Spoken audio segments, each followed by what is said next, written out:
Come sempre, quando insegniamo un comando al nostro cane, utilizziamo il rinforzo positivo. Il rinforzo positivo è quella cosa che ci permette di condizionare il comportamento. Cosa? Tranquillo, adesso parlo in italiano. Quando noi premiamo il nostro cane, quello è un rinforzo e questo premio ha lo scopo di fissare i suoi comportamenti per far sì che lui li riproponga in futuro. È importante quindi che l'associazione che noi gli facciamo fare quando gli insegniamo qualsiasi cosa sia un'associazione positiva. Quindi non spazientirti e cerca sempre di finire la sessione di addestramento in maniera positiva. Un rinforzo può essere una lode vocale, una coccola, un pezzo di cibo, un lancio di palla. Io in questo caso utilizzerò il frisbee. Il gioco mi permette di essere dinamico e quindi, visto che il comando dietro implica che il cane si muova, utilizzerò il frisbee. Il lancio del frisbee sarà il premio per il comportamento. Mi raccomando, non perdete la pazienza e non sgridate mai il cane in addestramento.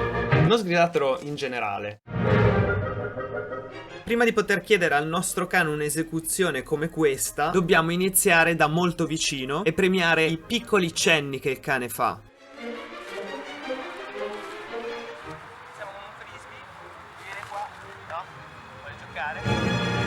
Il modo più semplice è quello di andare col nostro corpo verso di lui. Quindi fate proprio un movimento del bacino muovendo la gamba leggermente. Ripeto ragazzi, leggermente, perché ricordatevi che il gesto dovrà diventare un cenno. Quindi se il gesto a cui si abitua il cane sono 6 passi vostri verso di lui, non diventerà mai un gesto veloce.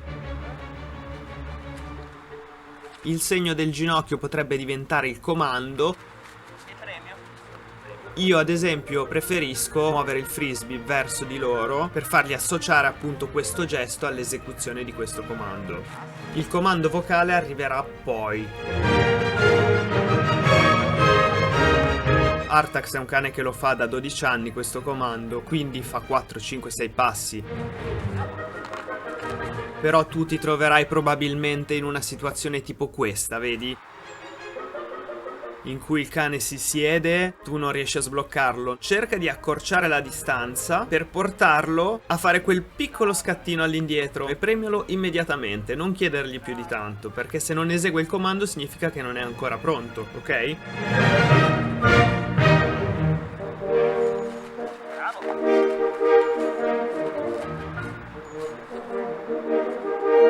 All'inizio sono veramente appiccicato. E dopo un po' inizierò ad aumentare la distanza e a fargli associare il comando vocale, che può essere dietro, back, ma anche sbirubiru. L'importante è che la parola sia sempre quella e sempre la stessa.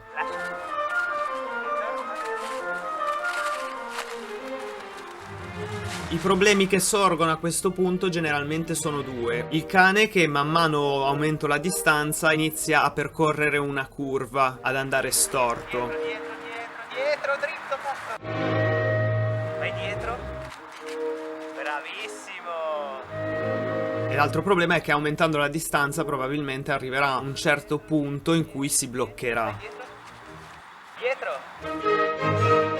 Per ovviare a questi due problemi è importante passare attraverso una fase, la fase delle barriere. Potete fare una specie di corridoio con delle sedie oppure trovare uno spazio stretto in cui andare col vostro cane. A quel punto non potrà andare storto perché ci sono le barriere, quindi automaticamente andrà in retro, dritto. Bravissimo. Dietro. Bravo Flash.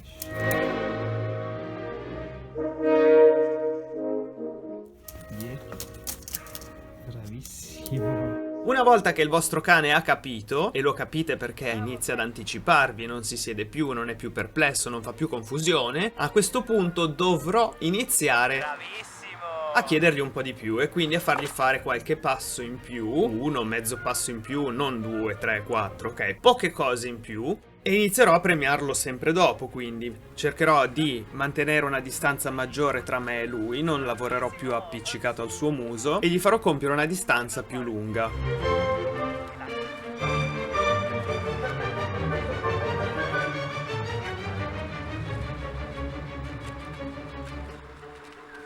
Quando vedete che al comando vocale lui lo esegue senza problemi, a questo punto il nostro compito è di chiederglielo in situazioni sempre diverse, aumentando le distrazioni, la durata dell'esecuzione, quindi anche la distanza da noi.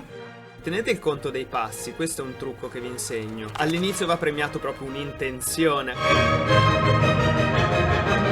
Quando il cane ha capito, tenete conto dei passi. Adesso lui sa fare 2 passi, poi si blocca. Oppure fa 4 passi, però al quinto poi si storta. Tenete conto. Cercate di essere degli attenti osservatori quando lavorate col cane, ok?